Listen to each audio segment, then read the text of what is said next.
The message arrived on a Tuesday morning, cutting through Earth's communication networks like a knife through paper. Every screen on the planet flickered to life at the same moment, displaying the same alien symbol that pulsed with dark purple light. Admiral Tae-min stood on the bridge of his flagship, the Void Render, watching the small blue planet through the massive viewing window. Behind him, 3,000 ships of the Valdari First Fleet hung in space like sleeping giants. Each vessel was larger than Earth's biggest cities, their black hulls covered in weapons that could crack continents. Tae-min had done this 847 times before. Every species received the same message. Every species surrendered within days. The Valdari Empire had been growing for 3,000 years, and no one had ever said no. The message was simple. It appeared in every language on Earth at once, translated by Valdari computers that had studied human broadcasts for months. The words hung in the air like a death sentence. People of Earth, you will surrender your planet to the Valdari Empire.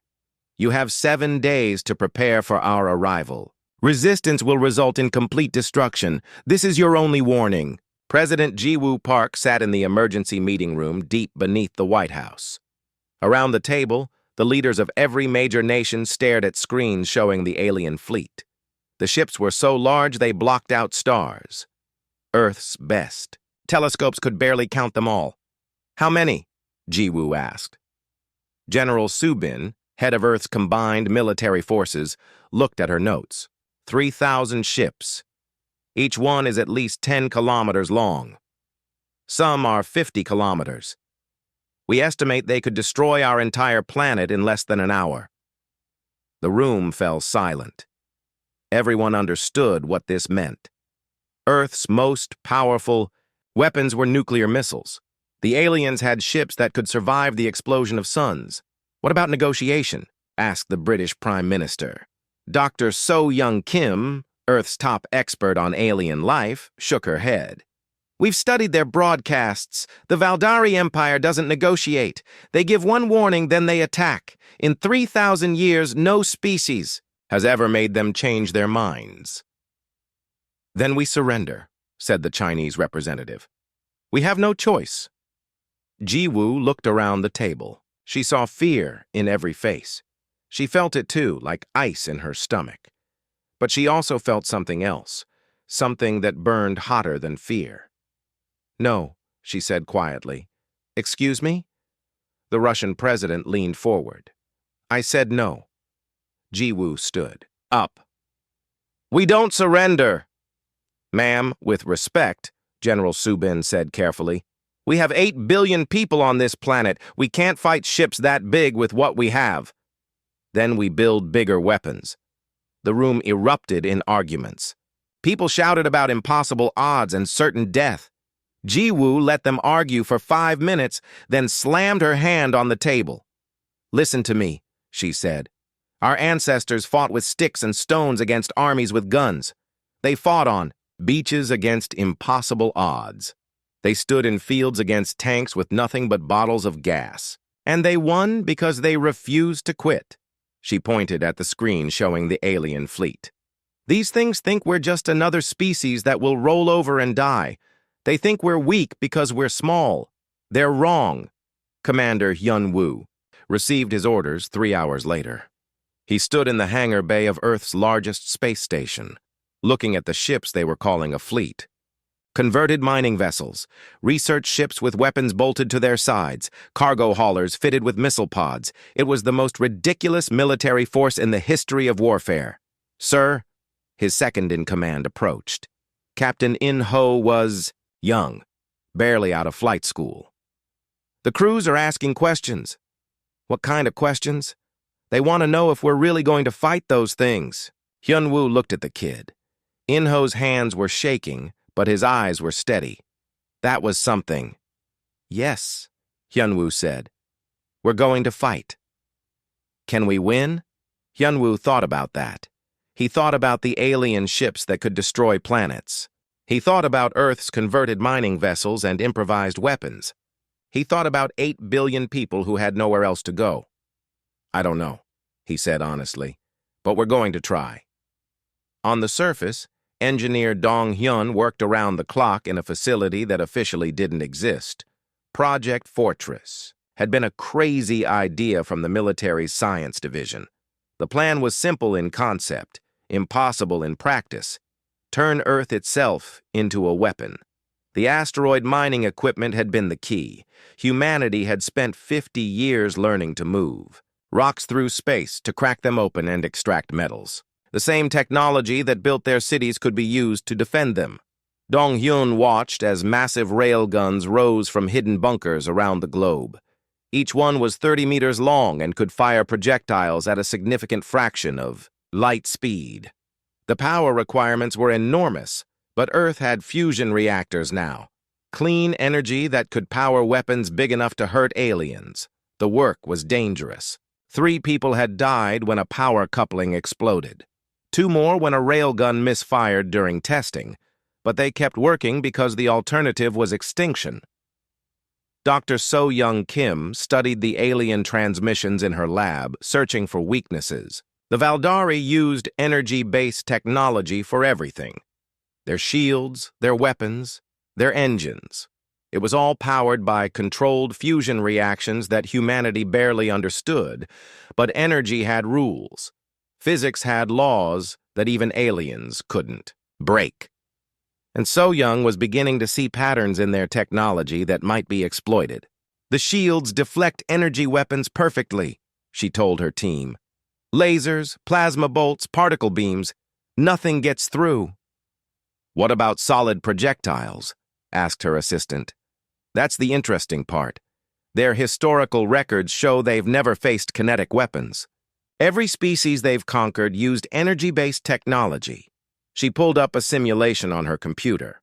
If we hit their shields with a solid object moving fast enough, the kinetic energy might overload their systems. It was a theory, an untested guess based on incomplete data, but it was the only hope they had. Admiral Taemin read Earth's response 7 days later. 3 words in perfect Valdari script. Come and take it. He stared at the message for a long time. In 847 conquests, he had never received a response like this. Most species begged for mercy. Some tried to negotiate. A few simply went silent and waited for death. No one had ever told the Valdari Empire to come and take it. Sir, his aide approached nervously. Your orders? Taemin looked at the blue planet on his screens. It looked so small and peaceful. The humans had no idea what they were facing. Their largest ships were smaller than his fighter craft. Their weapons couldn't scratch his armor. But something about their response bothered him. It reminded him of stories from the early days of the Empire, when they had faced species that fought to the last breath. Those wars had been costly, even when the Valdari won. Send the advance scouts, he ordered. Let's see what these humans think they can do. President Ji-woo stood on the observation deck of the International Space Station, watching the first alien ships approach Earth's orbit. They moved slowly, cautiously, like predators stalking prey they didn't quite understand. Behind her, the combined fleets of Earth prepared for battle. Mining ships with railguns, research vessels with improvised missiles, cargo haulers turned into makeshift warships. It should have been hopeless. By every measure of military science, Earth was about to be destroyed by a force beyond imagination. But Ji-woo felt something she hadn't expected. Not fear, but excitement.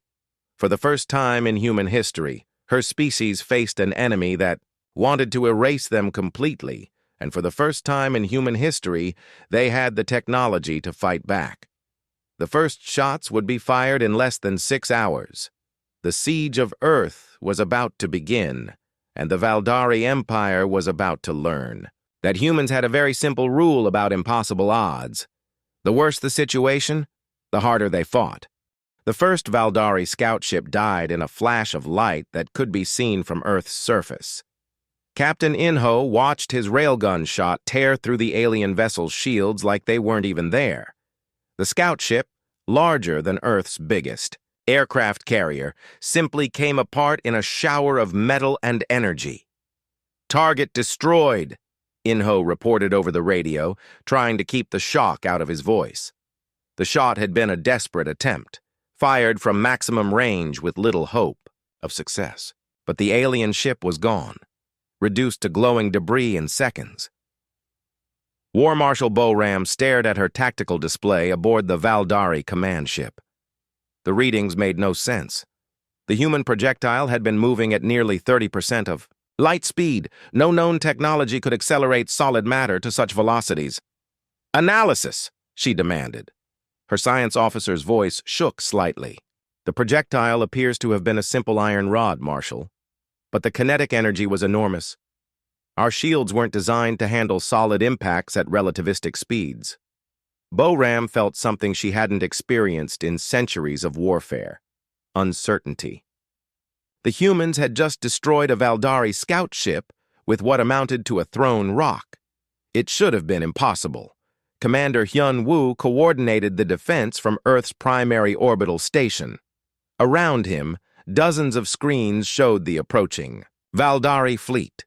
3,000 ships moving in perfect formation, their massive hulls gleaming in the light of Earth's sun. "All stations, this is command," he broadcast. "Remember the plan. Hit and run. No heroics. We can't match their firepower, so we don't try. We make them bleed for every meter."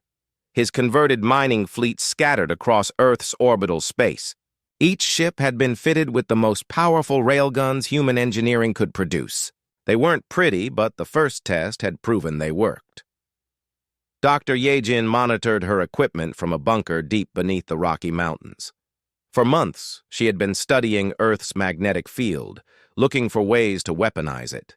The breakthrough had come just days before the alien arrival. "Magnetic pulse ready," she reported to the command center. "But I need them closer." The Valdari fleet entered Earth's magnetic field like sharks entering a feeding ground. Their ships moved with absolute confidence, weapons charging for the bombardment that would crack the planet's crust. War Marshal Boram ordered the attack. "All ships, open fire! Eliminate the human defense fleet, then begin planetary bombardment." The Valdari weapons lit up space with devastating energy. Plasma bolts large enough to level cities streaked toward Earth's defenders. But the human ships weren't where the targeting computers expected them to be. Captain Inho spun his converted mining ship through an impossible turn, using attitude thrusters never designed for combat. The Valdari weapons missed by kilometers. His railgun fired back, sending another iron rod through space at incredible speed. The second Valdari ship to die was a destroyer, its shields overloaded by the kinetic impact. The third was a cruiser that took a direct hit to its reactor core. Each death was witnessed by thousands of other Valdari ships, each one a proof that the impossible was happening. "How?" Boram demanded. "How are they penetrating our shields?" Her science officer pulled up energy readings. "Marshal, their weapons aren't energy-based at all. They're firing solid projectiles at velocities we've never encountered. Our shields simply can't stop them."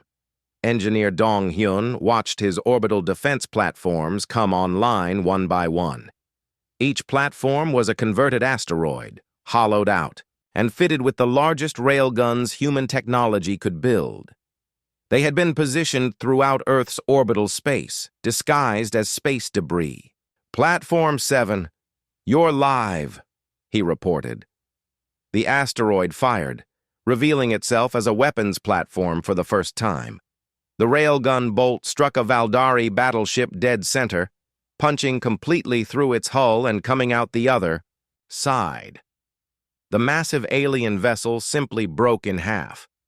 Admiral Tae-min felt something he hadn't experienced in 1,000 years: fear. His fleet was taking casualties, real casualties. Ships that had conquered star systems were being destroyed by converted human mining equipment. "All ships, evasive maneuvers," he ordered. "Maintain distance from the planet." But Earth's weapons had longer range than anyone had expected. The railguns could fire projectiles across the entire solar system if necessary. There was nowhere to hide. Dr. Yejin activated her magnetic field weapon as the Valdari fleet tried to retreat. Earth's magnetic field, carefully manipulated by a network of stations around the globe, suddenly inverted. The electromagnetic pulse that resulted was powerful enough to disrupt electronics across half the solar system. Hundreds of Valdari ships found their navigation systems failing. Their perfectly coordinated fleet formations broke apart as ships lost the ability to communicate with each other. Some vessels collided with their neighbors. Others simply drifted helplessly through space. General Su Bin coordinated the ground-based defenses from her command center. All railgun stations fire, at will. Target the disabled ships first. Earth's surface erupted with light as hundreds of railguns fired simultaneously. The projectiles streaked upward through the atmosphere, trailing fire behind them. Each shot represented months of human engineering and the hopes of an entire species. The Valdari losses mounted quickly. 50 ships, 100, 200, each. One destroyed by weapons that shouldn't have existed, fired by a species that should have surrendered days ago. Lieutenant Wu Jin led a squadron of converted cargo haulers through the wreckage of Valdari ships. His job was to collect intelligence, but he found something better: survivors. The Valdari escape pods were easy to capture. Their occupants had never expected to need them against such a primitive species. When the first prisoners were brought aboard human ships, the psychological impact was enormous. The Valdari could be defeated. They could be captured. They could bleed. War Marshal Boram called for reinforcements. Her invasion fleet had been reduced to fewer than 2,000 ships in less than 12 hours. The humans had turned their entire planet into a fortress, and every weapon on that fortress was designed to kill Valdari. "How many reinforcements?" Admiral Taemin asked. "Everything we can spare. 10,000 ships, maybe 15,000. Taemin stared at the tactical display. The blue planet was surrounded by a cloud of debris that had once been Valdari warships. Human ships darted through the wreckage like insects, too small and fast to target effectively. This was supposed to be a routine conquest, he said quietly. "The humans are fighting with desperation," Boram replied. "They know they have nowhere to run." But Taemin wasn't so sure. He had seen desperate species before. They fought hard, but they fought with the energy of the doomed. The humans fought with something different. They fought like they expected to win.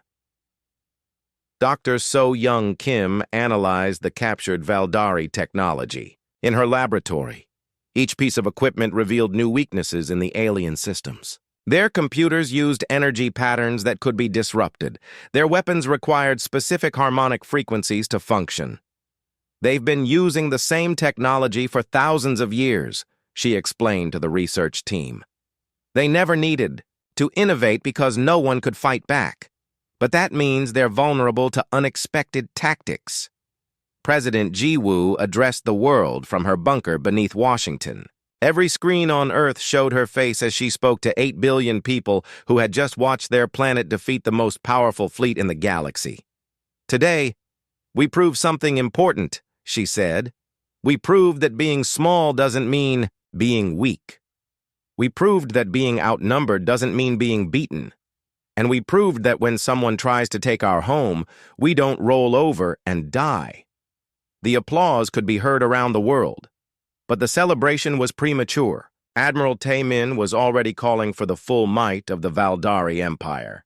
Within weeks, Earth would face not 3,000 ships, but 30,000. The siege was just beginning. In space, the wreckage of the first battle drifted silently around Earth's orbit. Valdari ships that had conquered hundreds of worlds lay broken and dead, destroyed by weapons built in human factories and fired by human hands. The Valdari Empire had expected an easy victory. Instead, they had found something they had never encountered before, a species that refused to be conquered. The fortress world was ready for war. 3 months after the first battle, Earth looked different from space. The planet glowed with energy shields that pulsed like a heartbeat. Massive structures had grown from the surface, reaching toward the stars like metal trees. The fortress world was awakening. Dr. Minho stood in the control room of the Luna Project, watching as the moon itself became a weapon. The gravitational manipulation technology had taken years to develop, but now it was ready. The moon's surface was covered with launch rails that could hurl rocks at speeds that defied belief. "Lunar bombardment systems online," he reported to Earth Command. "Ready to fire on your order." Director Haywan walked through the orbital factories that had been built in the asteroid belt. Human industry had exploded in the months since the siege began. Every day, new ships rolled out of the construction bays. Every day, the fleet grew stronger. "Production rate is up 300%, she told her supervisors. "We're building ships faster than the Valdari can destroy them." The aliens had brought reinforcements. 15,000 ships now surrounded Earth, forming a blockade that stretched across the entire solar system. But the blockade was costing them more than they had expected. Commander Jin A led her boarding team through the corridors of a captured Valdari dreadnought. The alien ship was massive, its hallways wide enough to drive trucks through. But size meant nothing when humans got inside. "Bridge secured," she reported over her radio. "The ship is ours." Her team had perfected the art of boarding Valdari vessels. The aliens were larger than humans, stronger and tougher, but they had never learned to fight in close quarters. Their entire military doctrine was based on ship-to-ship combat across vast distances. When humans got close enough to board, the Valdari didn't know what to do. Dr. Young-Soo examined the captured alien technology with growing excitement. Each ship they took revealed new secrets about Valdari weaknesses. Their energy-based systems were incredibly advanced, but they had blind spots that could be exploited. "Look at this," he told his research team, pointing to a holographic display. "Their entire fleet uses the same communication frequency. If we can jam that frequency, they can't coordinate their attacks." It was another weakness born from 3,000 years of easy victories. The Valdari had never faced an enemy capable of electronic warfare. They had never needed to secure their communications. Admiral Tae-min paced the bridge of his flagship, studying reports that made no sense. Earth's defenses were getting stronger every day. The human fleet was growing. Their weapons were becoming more sophisticated. "How is this possible?" he demanded. "We're blockading their planet. Nothing gets in or out." His intelligence officer looked uncomfortable.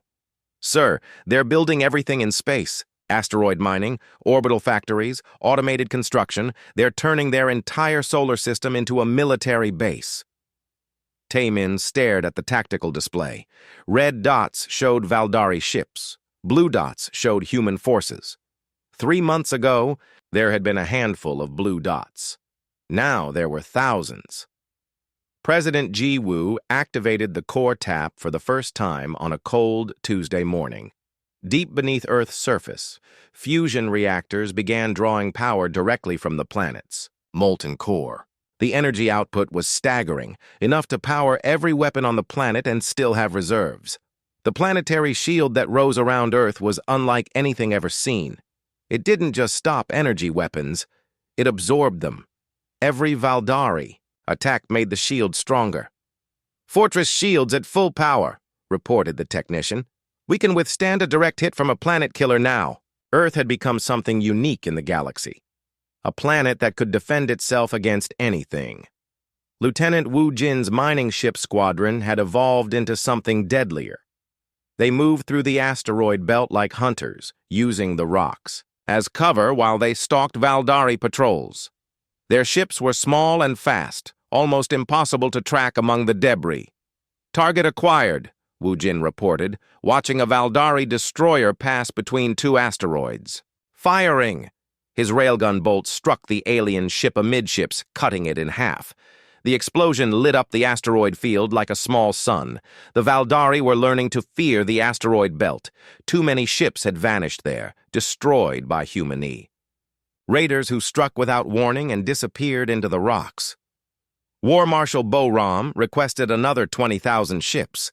Her fleet was taking losses every day, worn down by constant human attacks.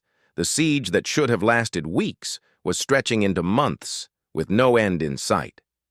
"Marshal," her aide reported, "we're detecting unusual activity on Earth's moon." Boram looked at the sensor readings.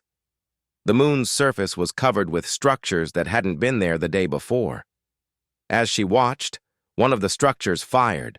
The lunar bombardment was devastating. Rocks the size of buildings flew through space at incredible speeds, guided by gravitational beams that could adjust their course mid-flight. The first salvo destroyed 3 Valdari battleships before they could react. "Evasive action," Boram ordered. "All ships, random patterns," but there was nowhere to hide. The moon could fire in any direction, and its projectiles moved too fast to dodge. The Valdari fleet found itself under constant bombardment from a weapon they couldn't fight back against. Dr. Yunsu made her breakthrough in the captured Valdari laboratories. The aliens used biotechnology for many of their systems, organic computers that were incredibly efficient but vulnerable to specific viruses. "We can turn their own ships against them," she explained to the Research Council. "A biological computer virus that makes their weapons target their own fleet. It was biological warfare on a scale never imagined. Within days, Valdari ships were experiencing mysterious malfunctions. Their weapons would fire at random. Their navigation systems would send them into asteroid fields. Their life support would shut down without warning. Engineer Kyung-ho began broadcasting from Earth to every corner of the galaxy. His message was simple. The Valdari Empire could be defeated. Humans had proven it was possible. The response was immediate. Rebellions broke out on dozens of worlds. Species that had been conquered centuries ago suddenly remembered how to fight. The Valdari found themselves facing revolts across their entire empire. "Sir," Admiral Taemin's aide reported, "we're receiving distress calls from 18 different sectors.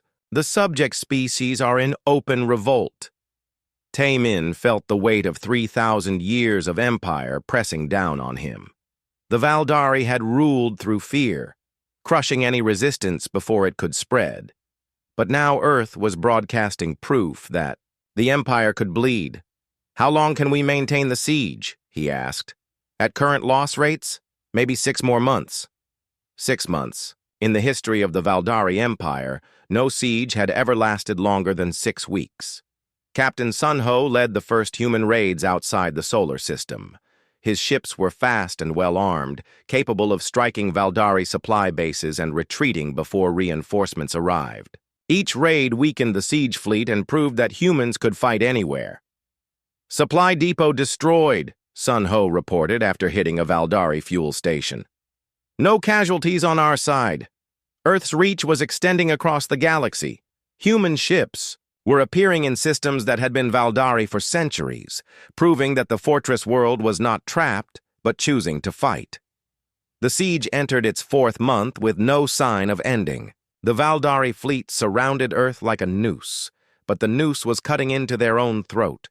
Every day brought new losses, new defeats, new proof that the humans would not surrender.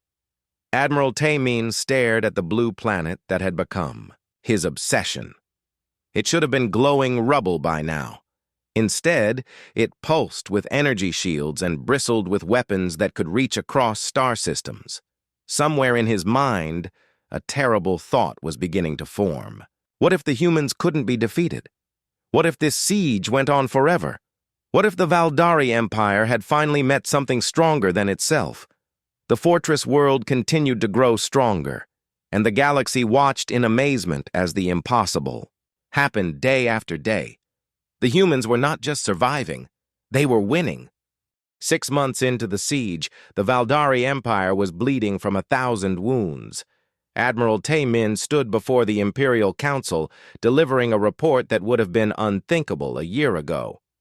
"The Earth blockade has cost us 12,000 ships," he said, his voice steady despite the magnitude of the numbers.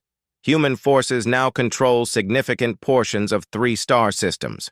Rebellion has spread to 47 worlds. The council members, ancient beings who had ruled the galaxy for millennia, sat in stunned silence. The word rebellion had not been spoken in their chambers for over 1,000 years. "How is this possible?" demanded Councillor Veltar. "They are a single planet. We are an empire of 1,000 worlds. They refuse to accept defeat," Taemin replied simply.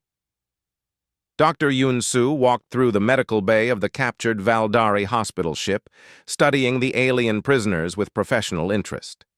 The Valdari were impressive beings, 3 meters, tall with armored skin and multiple hearts. But they were not invincible. "The interesting thing," she explained to her medical team, "is that they've never developed trauma medicine. They've always been the ones doing the conquering. They don't know how to treat soldiers who've been hurt in real battles." The psychological impact of this discovery was enormous. The Valdari wounded told stories of human fighters who appeared from nowhere, struck with impossible weapons, and vanished before reinforcements could arrive. To soldiers who had never faced real resistance, these humans seemed like ghosts. Lieutenant Wu Jin's asteroid fleet had grown from a handful of mining ships to a full battle group. They moved through the asteroid belt like wolves, hunting Valdari, supply convoys, and patrol ships. The aliens had learned to avoid the asteroid fields entirely, but that only made Earth's supply lines more secure. "Convoy destroyed," Wu Jin reported after his latest ambush. "Cargo appears to be food supplies for the siege fleet. Each successful raid weakened the Valdari blockade. Their ships needed fuel, ammunition, and food. Earth's raiders made sure those supplies never arrived." On the captured Valdari ships, something unprecedented was happening. The prisoners were talking to their human captors. Dr. So Young Kim had organized teams of linguists and psychologists to communicate with the aliens, and what they learned was changing everything. "The Valdari Empire isn't held together by loyalty," she reported to the Command Council. "It's held together by fear. Most of the conquered species hate their rulers. They're just waiting for someone to show them how to fight back." One Valdari prisoner, a ship captain named Galmar, had begun working with the humans directly. He provided intelligence about Valdari fleet movements and weaknesses in their military doctrine. "Your species fights differently than anything we have encountered," Galmar told Commander Jin-A during one of their sessions. "The Empire conquers through overwhelming force. You conquer through adaptation and persistence. It is unsettling." The psychological warfare was working. Valdari crews were beginning to question orders. Some ships had experienced mutinies. Others had simply left the siege fleet and disappeared into deep space.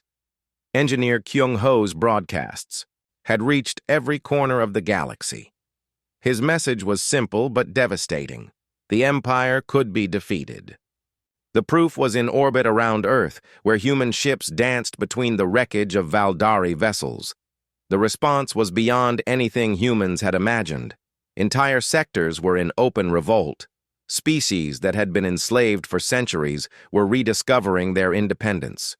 The Valdari Empire was fracturing along lines that had been hidden for millennia. "We're receiving communication requests from 43 different species," Kyung-ho reported. "They want to know how we're fighting the Empire. They want to learn our tactics." President Jiwoo authorized the sharing of human military technology with the rebellion worlds. Within weeks, Valdari fleets across the galaxy found themselves facing kinetic weapons and electronic warfare tactics they had never encountered. Captain Sun-ho's raids had evolved into full military campaigns. His ships struck deep into Valdari territory, hitting industrial worlds and military bases. Each victory inspired more rebellions, more chaos within the Empire. "The Valdari Third Fleet has been destroyed," Sun-ho reported from a star system 50 light-years from Earth. Local population has declared independence. Admiral Taemin found himself fighting a war on hundreds of fronts. Earth remained unconquered. But that was no longer his only problem. The entire empire was coming apart, and every victory by human forces made the situation worse. "We need to end this," he told War Marshal Boram. "If the siege continues, the empire will collapse completely." "What do you suggest?" "Full assault, every ship we have. Overwhelm their defenses before the rebellion spread further." It was a desperate plan, but desperation was all they had left. The final Valdari assault began at dawn on Earth's eastern hemisphere. 50,000 ships moved toward the planet in a formation that stretched across half the solar system. It was the largest military force ever assembled in galactic history. General Subin watched the approaching fleet from Earth's command center. The numbers were overwhelming, but the planet was ready. 6 months of preparation had turned Earth into the most heavily defended world in the galaxy. "All stations prepare for final engagement," she broadcast. "This is what we've been building toward." Dr. Minho activated every lunar weapon simultaneously. The moon's surface erupted with light as thousands of projectiles launched toward the Valdari fleet. Each rock was guided by gravitational beams, capable of course corrections that made them impossible to evade. The Valdari formation broke apart under the bombardment. Ships that had survived 1,000 battles were smashed by lunar projectiles, moving at relativistic speeds. The perfect military precision of the Empire dissolved into chaos. Commander Hyun-woo led Earth's fleet out to meet the aliens in open space. His ships were outnumbered 10-1, but they had advantages the Valdari couldn't match. Human vessels were faster, more maneuverable, and armed with weapons that ignored alien shields. "All ships, attack pattern Omega," Hyun-woo ordered. "Hit them hard and keep moving." The battle raged across the entire solar system. Human ships darted between Valdari vessels like fighters attacking bombers, too small and fast to target effectively. Their railguns fired continuously, each shot capable of destroying ships 100 times their size. Dr. Ye-jin activated Earth's planetary defenses as Valdari ships broke through the outer defensive lines. The planet's magnetic field weaponized, creating electromagnetic pulses that disabled alien electronics across thousands of kilometers. But the Valdari kept coming. For every ship destroyed, 2 more took its place. They had committed everything to this final assault, and they would not be denied. The turning point came when Dr. Yunsu's biological warfare virus finally activated. Valdari ships throughout the fleet began experiencing massive system failures. Their weapons turned on each other. Their navigation systems sent them into collision courses. Their life support systems shut down without warning. "Sir, Admiral," Taemin's aide reported in a voice filled with panic. "Our own ships are attacking us. The humans have infected our computer systems somehow." Taemin watched his fleet tear itself apart. Ships that had conquered star systems were firing on their own allies, guided by computer viruses that turned Valdari technology against itself. The siege broke like a dam bursting. Valdari ships fled in all directions, their formation completely destroyed. The few vessels that remained intact limped away from Earth's solar system, leaving behind a debris field that would orbit the sun for centuries. War Marshal Boram's flagship was one of the last to retreat. As she watched Earth grow, smaller on her screens, she realized that something fundamental had changed in the galaxy. The age of the Valdari Empire was ending. President Jiwoo addressed the galaxy from the ruins of the Valdari siege fleet. Her message was broadcast to every world, every species, every corner of known space. "Today, we proved that freedom is stronger than fear," she said. "Today, we proved that courage is more powerful than conquest. And today, we proved that no empire, no matter how old or strong, can stand against people who refuse to kneel." The response was immediate and overwhelming. Across the galaxy, the remaining Valdari fleets found themselves facing rebellions on every world they controlled. The empire that had ruled for 3,000 years crumbled in a matter of weeks. Earth's fortress had held. The siege was broken, and the galaxy would never be the same.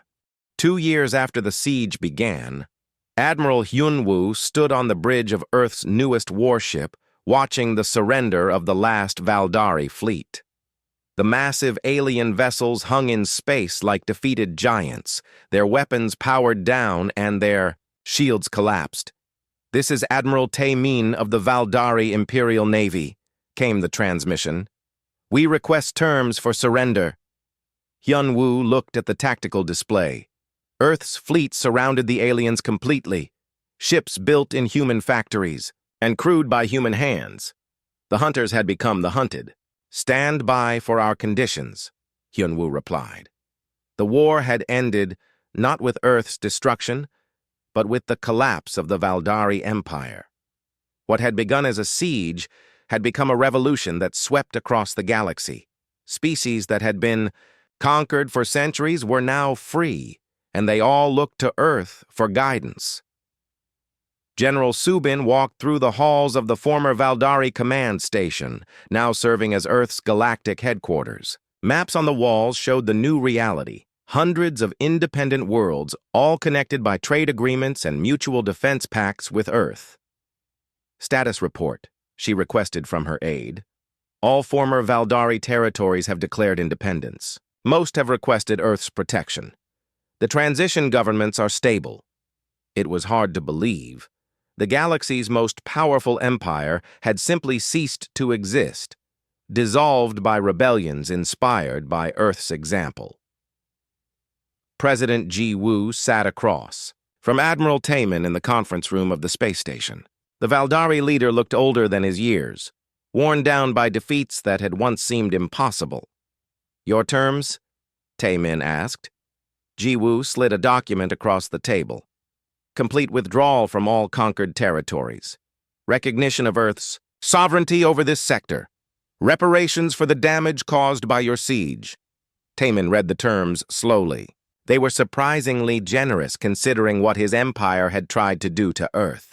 Most victorious species would have demanded complete destruction of their enemies. "Why?" he asked.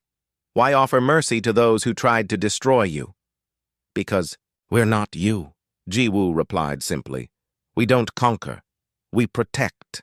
Dr. So-young Kim published her analysis of the war in the galactic academic networks that had replaced Valdari propaganda broadcasts. Her conclusions would be studied for generations.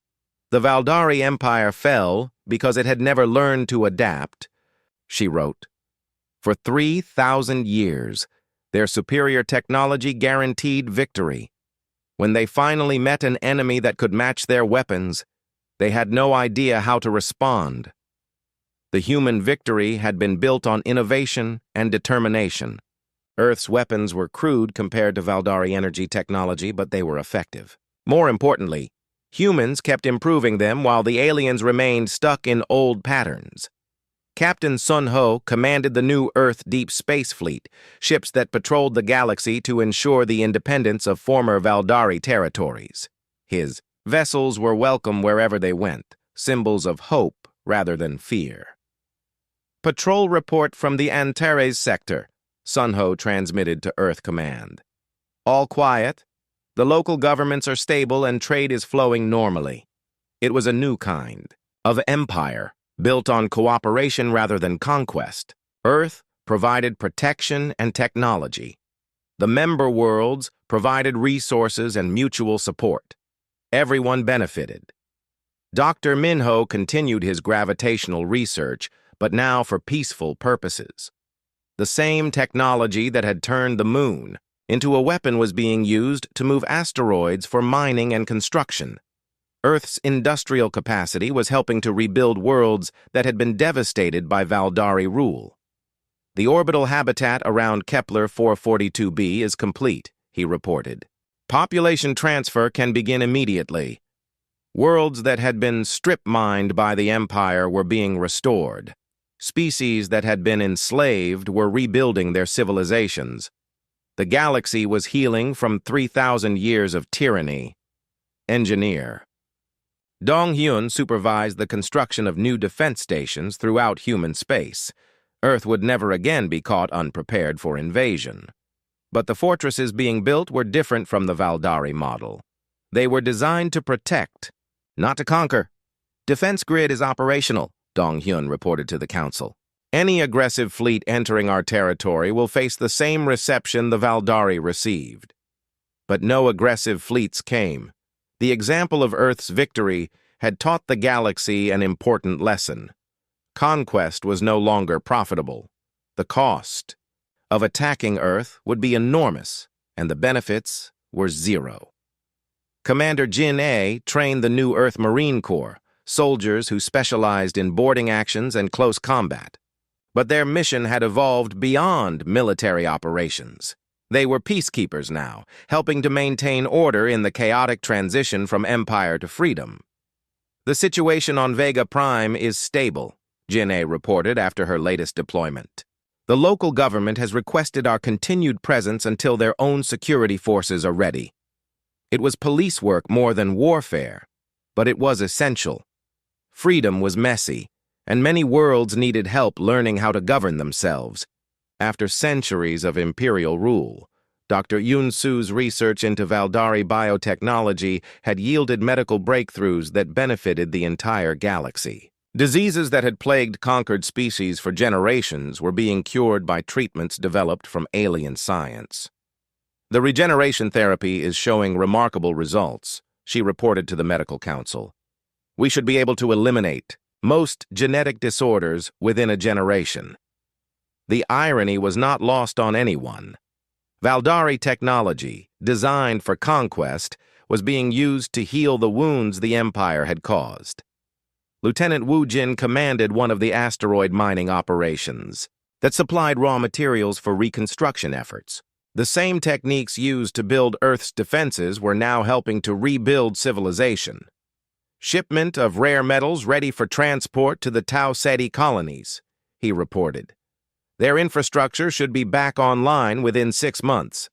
The galaxy was not just recovering, it was thriving. Without the Empire's crushing taxation and forced labor, trade and innovation flourished. New technologies appeared every month. Art and culture bloomed on worlds that had been culturally suppressed for centuries. Admiral Tae-min lived quietly on a small world in what had once been the Empire's outer territories. He was not imprisoned or executed, but given a chance to see what the galaxy looked like without Valdari rule. I understand now, he told a human journalist who interviewed him. We thought strength meant the ability to destroy, but true strength is the ability to protect. The humans knew this from the beginning. Engineer Kyung-ho expanded his communication networks to include every free world in the galaxy. His broadcasts had evolved from war reports to educational, programs that shared human knowledge and values. Today's program will cover sustainable energy systems, he announced to billions of listeners across hundreds of worlds. These techniques can help any world achieve energy independence. Knowledge flowed freely through the galaxy for the first time in millennia. The Valdari had hoarded information to maintain control. Earth shared it to maintain peace. War Marshal Bo Ram became an advisor to the new Galactic Council, helping to design military structures that could defend freedom without threatening it. Her knowledge of imperial tactics was invaluable for understanding potential threats. The key lesson, she told the assembled representatives, is that no single species should have the power to dominate others. Earth's strength comes from its alliances, not from its weapons. The Galactic Council met on a rotating basis, with Earth serving as the permanent mediator rather than the ruler. Decisions were made by consensus, not by force. It was slow and sometimes frustrating, but it was free. President Ji Woo addressed the Council on the second anniversary of the siege's end. Representatives from 300 species listened as she spoke about the future. "We have proven that freedom is possible," she said. "We have proven that cooperation is stronger than conquest. Now we must prove that we can maintain what we have built." The challenges were real. Pirates raided shipping lanes. Some former imperial worlds struggled with self-government. Territorial disputes arose between neighboring species. But these were the problems of free peoples, not the oppression of slaves. Earth's response was always the same: offer help, not conquest. Send advisors, not armies. Share technology, not take resources. It was a new model for galactic civilization, and it was working. The fortress world had become something more than a fortress. It was a symbol of hope, a proof that even the mightiest empire could fall if it faced people who refused to surrender. Earth's weapons remained ready, but they were no longer needed. In the Outer Rim territories, former Valdari colonies were discovering their own cultures for the first time in centuries. Art, music, literature, and philosophy flourished as species rediscovered their identities. "The Renaissance is spreading," reported Dr. Young Su, who now studied galactic cultural development. "Every month brings new discoveries of lost knowledge and new expressions of freedom." The galaxy was becoming something it had never been before, truly civilized. Not the false order of imperial oppression, but the complex, chaotic, beautiful civilization of free peoples working together. Earth's greatest victory was not the destruction of the Valdari fleet, but the construction of something better in its place. The humans had not just won a war, they had won the peace that followed.